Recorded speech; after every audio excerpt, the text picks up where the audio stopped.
Good afternoon, everyone. Almost 5 o'clock on Saturday, March 21st here. Had to wait for qualifying to get over and get everything updated real quick before I could jump on.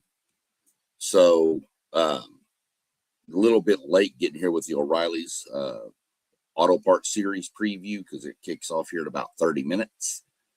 But we'll run through it real quick. This race here, another race where you've got Cup Series drivers dropping down. I fully expect one of them to, I don't want to say dominate, but for lack of a better word, dominate. Kyle Larson won the pole, Christopher Bell second.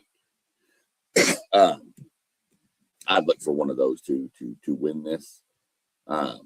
Last night we had the Truck Series race. Give a real quick on that one. Ross Chastain looked like he had it in the bag, but apparently Corey Heim, who was last year's Truck Series champion, won 12 races in the Truck Series, apparently made a pit stop. And when he did on the last pit stop, changed to scuff tires, which are tires they've used for qualifying. And apparently nobody really paid attention to that. And so his tires were about 3 to 5 laps better than Chastain's, which doesn't sound like a whole lot. But on this track, let me tell you, if you watch these races this weekend, you'll see tires are drastic in this. They put him on. He restarted like 8th or 9th in the overtime, which is green, white, checkered. So you come to the green, you go around, you hit the white, and then it's the checkered. If the leader touches or gets the white flag, then the next flag will end the race. If they get a caution before the white flag, they re-rack and they do it again, and they do it for unlimited attempts like that, as long as the caution happens before the driver gets the white flag, which means you'll hear them say they're waving the white flag. That doesn't mean anything unless the driver catches the start-finish line. So here nor there on that. But that didn't come into play last night. They did do 2 overtimes. The first overtime, there was a wreck right off the restart. So they re-racked and did it again. Well, he had, like I said, had 4 or 5, whatever, 3, 4, 5 lap fresher tires. And literally, if you just go watch the end of that race, which was a really good race the whole night, so I'd suggest watching the whole thing. He just bolts to the bottom. And then, you think Chastain's got about 4 or 5 truck lead going into turn 3. And you can see him just coming down the back stretch, and he just cuts it to the left and just flies past Chastain. And in the post race interview, Chastain even mentioned he's like, I didn't know he was on fresher tires, or I wouldn't have left the bottom open. So somebody missed them doing that, which is weird because nothing really gets missed in this sport by other teams, but it was last night. So hats off to Corey Heim. Really like that kid or guy. Really, really good driver. The dude just knows his way around, especially that Truck Series. How he doesn't have a full-time ride in another series, I don't know. Anybody who doesn't try to pick that kid up next year is not doing their due diligence, in my opinion. So, but that's a look at the Truck Series, Truck Series. We'll jump in. Like I mentioned on the Oriley Series, Larson, Bell, Allgaier, he's always in the mix. If it's not going to be the other Cup Series guy dropping down is Ross Chastain starting 9th. Don't think we have any more dropping down. Let me scroll through real quick. No, I don't see any more Cup Series guys starting in this one. So all 3 of them that drop down for this race are 1, 2, and 9. I fully expect one of them to win it. My money would probably be on Christopher Bell. He is really good at these tracks. Toyota's really good at these tracks too. But if it's not going to be any of the Cup Series guys, you got to lean Justin Allgaier. Carson Kvapil runs off 3rd. You got to look out for that guy because his crew chief is Rodney Childers, who used to crew chief Kevin Harvick. And I'm not saying that because Harvick was my favorite driver and Childers was his crew chief. I'm saying that because Rodney knows how to take care of the tires. And that's what it's going to take at this race. Who can manage their tires the best? But you want to see some excitement. You're going to see a lot of spins, a lot of flat tires, stuff like that. We'll get more into that for the Cup Series. But I'm just going to run through the top 10 starters for this before they get cranked up, because I get going here in about 20 minutes. Jesse Love is starting 10th with Richard Childress Racing. Ross Chastain is 9th, as I mentioned, driving for Junior Motorsports. Brandon Jones for Joe Gibbs. William Sawalich for Joe Gibbs rolls off 7th. Sam Mayer, running for Haas Factory Team, is 6th. Parker Retzloff, driving for Viking Motorsports, is 5th. Then you got Allgaier and Quapple, as I mentioned, 4th and 3rd for Junior Motorsports. Kyle Larson is the pole leader. Christopher Bell is 2nd for Joe Gibbs, and Christopher Bell is driving for JR Motorsports also. They have an alliance with Chevy, of course, but they're also kind of just open cars, and they have them filled for these just random drivers that want to jump in. That's really what you're looking at. Like I said, take one of the Cup Series guys, or Justin Allgaier would be another pick I'd have for this race. But going to be exciting. There's a lot of twists and turns at this track. A lot of things happen real fast.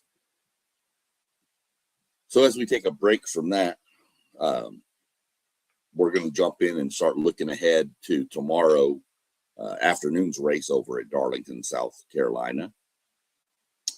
It's at 3 p.m. Eastern on FS1. And if you watched the preview episode, you heard me mention about this track being unique and it's shaped like an egg. It's brutal on tires. It's a weird shape. The best way around this track is next to the wall. You got to just put it up there. And you're going to wind up kissing the wall a few times. I mean, it's called the Darlington Stripe. I mentioned all this in my preview episode. But looking ahead to the race, the past 3 winners here have been Chase Briscoe. He did it actually 2 years ago. Yeah, before the last year Stewart Haas Racing was in effect. He got their last win in in 2023, but he got the last win for Stewart Haas Racing there, which was really cool to see. Held off Kyle Busch at the end. Then he turned around, and last year Denny Hamlin won the spring race, and Chase Briscoe won the fall race. So those two are now teammates. The winners of the previous 3 races are our teammates. So not that it really says a whole lot. I mean, because Briscoe won the last one before. He was in a Ford. So, excuse me. He had to, he's going to have his work cut out for him in this race. If you want to look at the starting lineup real quick, there's going to be 37 cars. So we have 1 open car. It's the entry out of the Garage 66. Just kind of pick random races and run one. That's going to be Timmy Hill. No relation to Austin Hill, I don't believe, of the Oriley series. You got Timmy Hill, Ty Dillon, Cole Custer, 35th, Cody Ware, 34th. Shane Van Gisbergen, 33rd, Connor Zillich, Todd Gilliland, and Noah Gregson round out the bottom 30, I guess, the last up to 30th position. Now you get into some names starting in this area between 29 and 20 that kind of bad qualifying runs, but we'll see how it plays out for the race. So starting in 29th position is going to be Joey Logano, followed by Ty Gibbs, AJ Allmendinger, my driver Josh Berry, Ross Chastain, Eric Jones, Chase Briscoe, Christopher Bell, John Hunter Nemechek, and Michael McDowell. there's some heavy hitters coming from the back. So this is going to make this extremely interesting tomorrow. And how fast can they get there? And, can they get there? So we're going to keep an eye on that. But you'll find out in my fantasy picks what I think about their odds to make it from the back to the front when we get into that here in a few minutes. Rolling off 19th would be Zane Smith, Ricky Stenhouse, Ryan Preece, Carson Hocevar, Justin Allgaier, Riley Herbst, William Byron, Austin Cindric, Daniel Suarez, and Austin Dillon is your 10th starter. Now, we'll mention Austin Dillon again. He's with Richard Childress Racing. Denny Hamlin, last week's winner, rolls off 9th for Joe Gibbs. Kyle Busch rolls off 8th for Richard Childress Racing. I mentioned Kyle Busch was close to winning this a couple years ago. 7th rolls off Ryan Blaney, the highest Team Penske qualifier. Chris Buescher and Brad Keselowski roll off 6th and 5th for RFK Racing. Kyle Larson is 4th in this series. Chase Elliott is 3rd. Bubba Wallace and Tyler Reddick, the teammates from 2311, occupy the front row with Tyler Reddick capturing the pole. That whole team, 2311 Racing, has been on it this year. They've got something going on there. But I'm really excited for the RFK cars of Keselowski, Chris Buescher, and then the other one of Ryan Preece. I'm really, really excited for their paint schemes this weekend. If you watch the NASCAR for Beginners series I put out, there's one episode where we talk about the tragedies of the offseason, where stuff like Denny Hamlin losing his dad in a house fire, and then a plane crash that claimed the lives of Greg Biffle, his wife, daughters, and some other people on board a plane that he owned. Well, this weekend, Darlington is normally known as Throwback Weekend. Sometimes a lot of drivers go back to throwback paint schemes from the past to honor previous cars or drivers. Well, this weekend, RFK is doing all Greg Biffle paint schemes. So I'm really, really excited for that. Really good tribute for just, he was a great man. If you go back and watch the episode, you'll see what I thought about him. But looking forward to that. I'd like to see one of those cars in victory lane. Doesn't hurt that I'm a Ford guy and they drive Fords, but we're gonna see what they can pull off. So looking at it, I mean, you'd be hard pressed to go against the Toyotas here of Reddick and Wallace. But again, this doesn't mean anything where you call it. It does at the beginning. It looks good, but on a track like this that just chews tires up and spits them out, you can go into the first corner and have a tire lose grip for a second, and you're spinning it into the wall on the first lap. Trust me, I saw it a couple of years ago with Josh Berry. They qualified, I want to say second or third, and it was a playoff race back then. And he goes into the first corner, and they have one part of the car 64 1/1000ths of an inch too low. Hits a bump, car loses control first lap, and he slams the wall out of the race. First lap. Didn't even make the first whole lap, just hit the first corner. Turn 2, actually. So, yeah, doesn't really mean a lot, but as good as those cars have been all year, I'd be hard pressed to pick against them. But I mean, again, you got to manage your tires. You can run hard early and get a huge 2-second lead over the field, but you've used your tires up and they're saving their tires, and all of a sudden they're a second quicker a lap than you. So in 2 laps, they've done caught you and passed you probably. So you got to watch that. I mean, the names coming from the back, like I mentioned, in the 20-ish range from 22 down to 29. I mean, those are veterans. Even a Josh Berry in 26th, he's grew up on these short tracks like this. So he knows how to manage his tires. It wouldn't be surprising to see him come forward at some point. And, and, strategy will play into it. When do the cautions fall? What do you do? Do almost every caution or whatever stoppage for any point, you're coming to pit road and getting floor tires. They're just that important. So,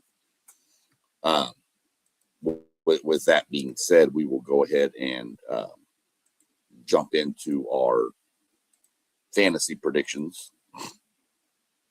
Share my screen with y'all here. So we'll jump in here. We go look at the fantasy. Go look at this one. Play now. Okay, here's last week. Last week I had a pretty good week. I was pretty impressed with that. He's coming from the back, but I'm leaving Christopher Bell in. I just think he's that good here. Denny Hamlin, there's no way I'm pulling him out. Ty Gibbs, I'm probably going to pull out, and I'm going to swap him out with Bubba Wallace. William Byron, I'm going to pull out. And I'm going to throw what Denny Hamlin's already in there. I'm going to throw Kyle Busch in there, even though I've already used him a couple times. That team's been struggling, but this is a track Kyle really knows really, really well. Always trust a crafty veteran on the track like this. Not going to take Zane Smith here, but I will take Brad Keselowski. And I'm going to pull Daniel Suarez out of my garage. And we're going to throw in, let's find a 10 for 10 driver, which is still Daniel Suarez because I didn't use him. Let's throw in, who's a good sleeper pick that I could use if I need some points? Nobody that low that I'd like. Let's go with, let's go with Austin Dillon. In our head-to-head matchups, we're going to go, I'm going Hamlin here. This is a no-brainer. This one's a little tougher because Suarez is starting faster, but Chastain knows how to get around. Plus, he's racing, and he raced in the Truck Series, and he's racing today. Different vehicles, but they still show you how to get around. There we go. I'm going to take Chase Elliott, even though I said Christopher Bell's in my starting. I'm going to take Elliott here.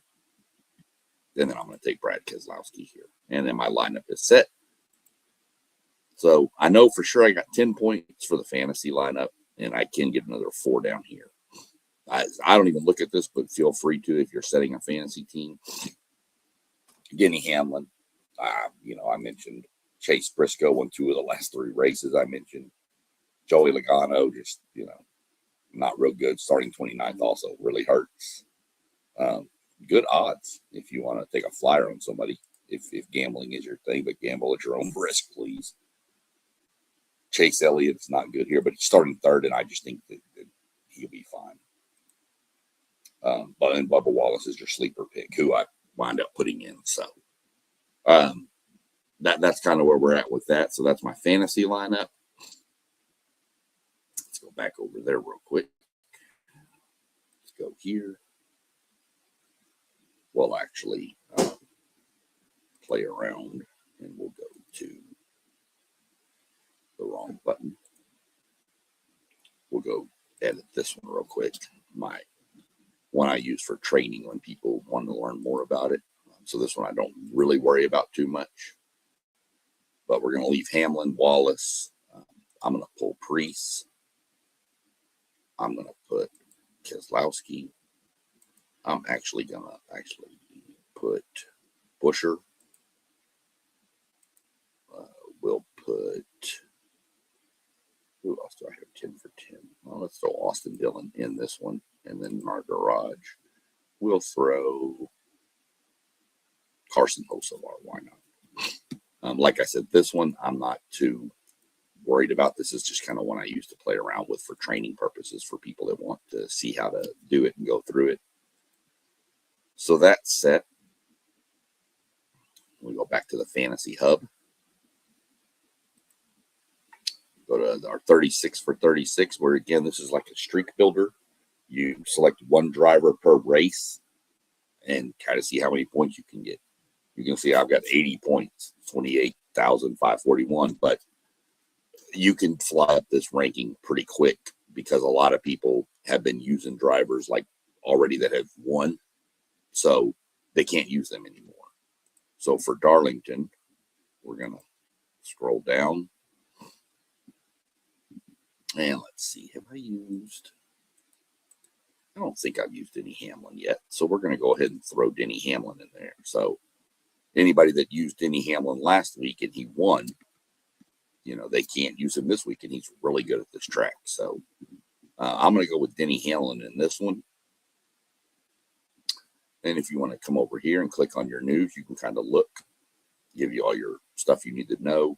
Good place to look to see if any cars are going to be penalized.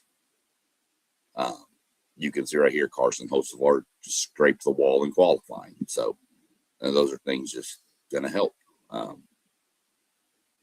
But I didn't see anything for, well, let's see. I missed it right here. So 3 teams failed inspection at Darlington. So their car chiefs are ejected, and they should lose pit stall selection. Yep, they lose the ability to choose the pit stall for the race. So somebody like a Chase Elliott, which the cars that were penalized that didn't pass were the number 9 Hendrick car of Chase Elliott, the 17 of Chris Buescher, and the 66 garage entry that qualified last. So they would have had last pit selection anyway.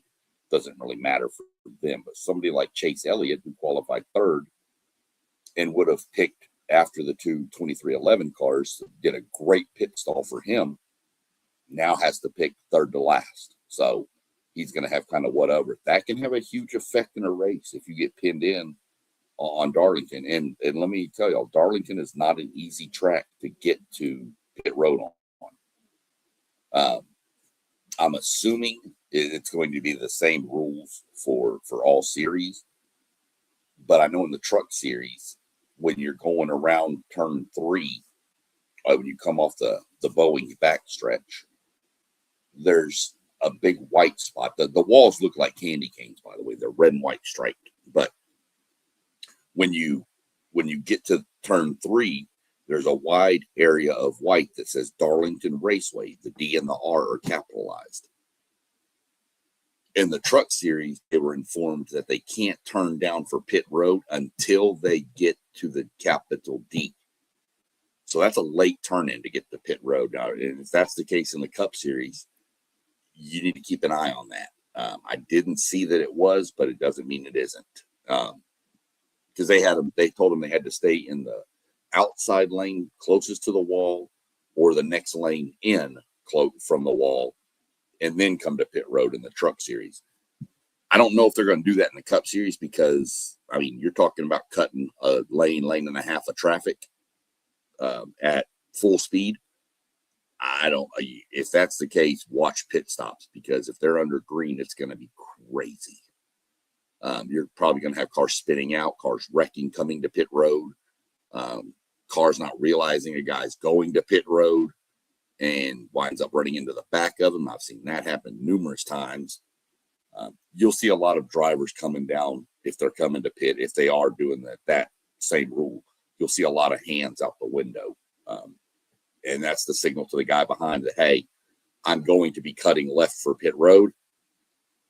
So you're going to have to do like a cross move, or you're going to have to slow down, which is then going to kill your speed for the next lap. So kind of a catch-22 there.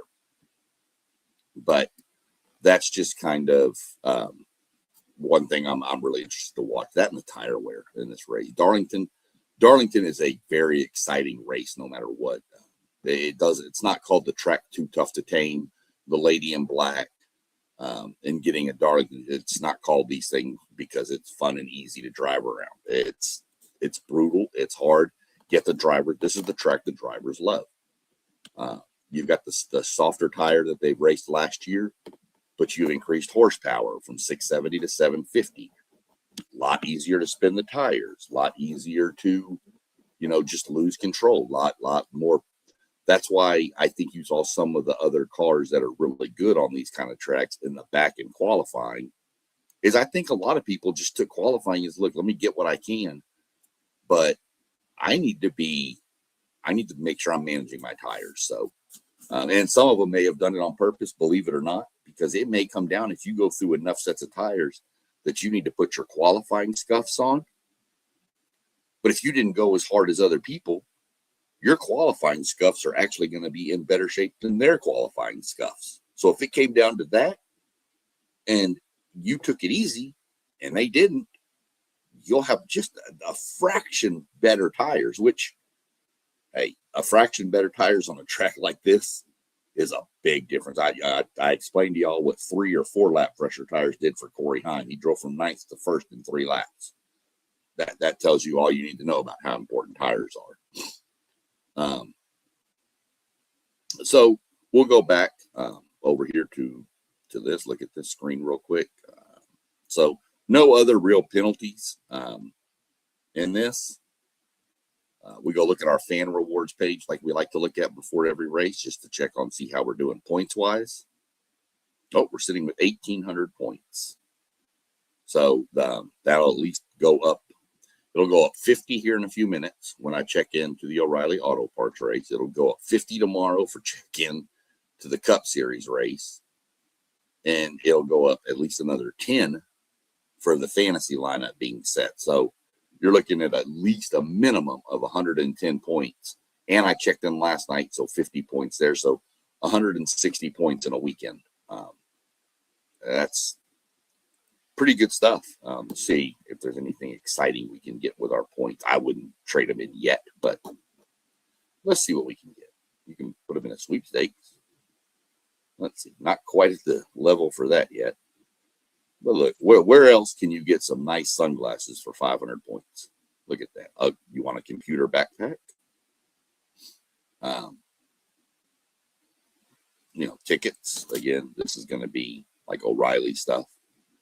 O'Reilly Auto Parts. But look, I'm almost here for the Craftsman Truck Series tickets to Michigan.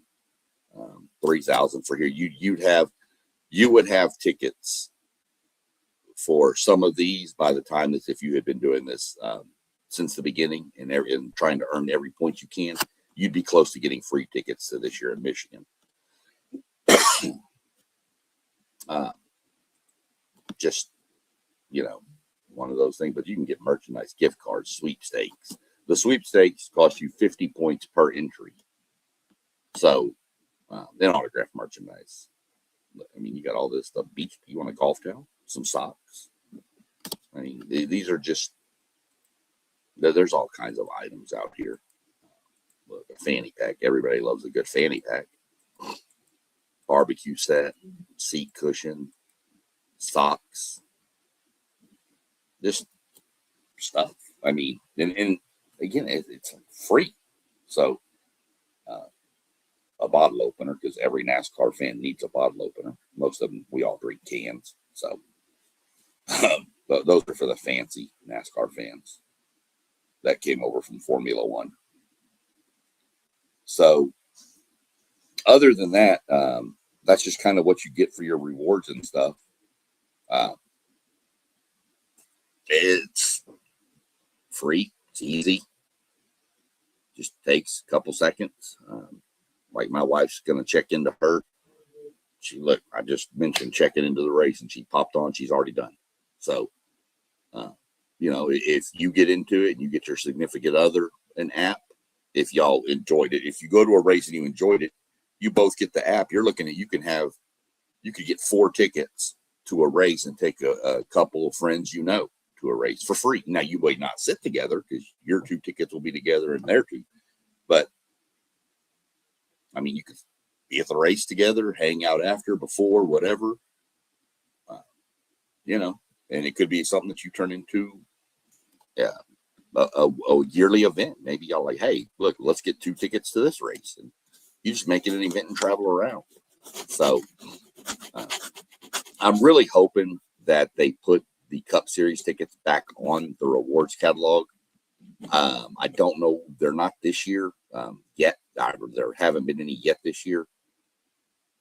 So I'm hoping they put them back, but I wouldn't blame NASCAR if they kind of didn't, and they give you more of an option. Maybe they're trying to push tickets to the Oriley Series to get those stands full. stuff like that. So keep an eye on it. You never know. It changes all the time, the items there. So just keep up to date. Keep looking at it when you want. Worst case last year, I just honestly used my points on one of the sweepstakes just because we had some what we expected to be prior commitments lined up for this year that fell through. So we just decided let's go to a race. And so we did. But by then the tickets were gone. But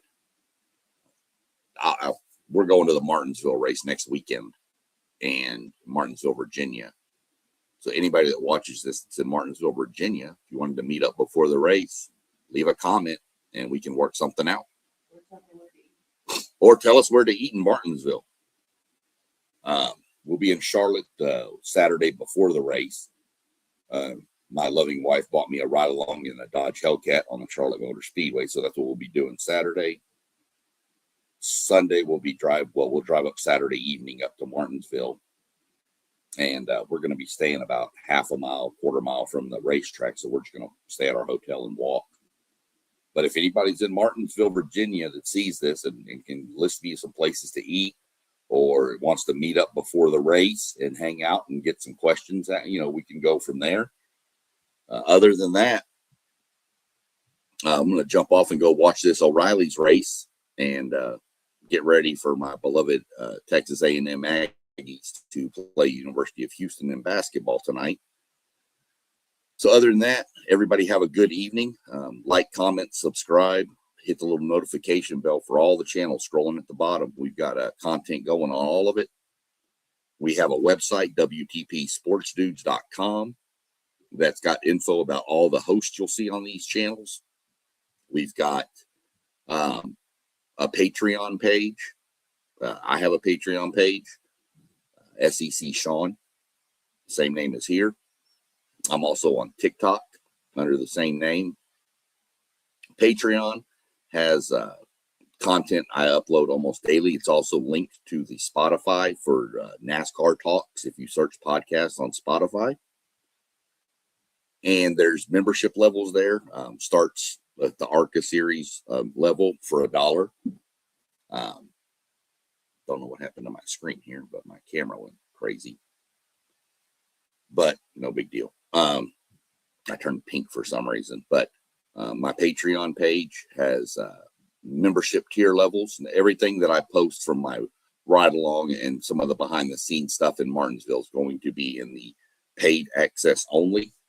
So other than that, I'm going to jump off of here before I turn fully pink, and we will catch up with y'all tomorrow. I believe they're doing a show at 9 or 10 o'clock in the morning on the channel. Don't know, probably talking a lot of college basketball. So other than that, y'all have a good evening, and we will talk to y'all next time. Low post, mid post, high post, post game.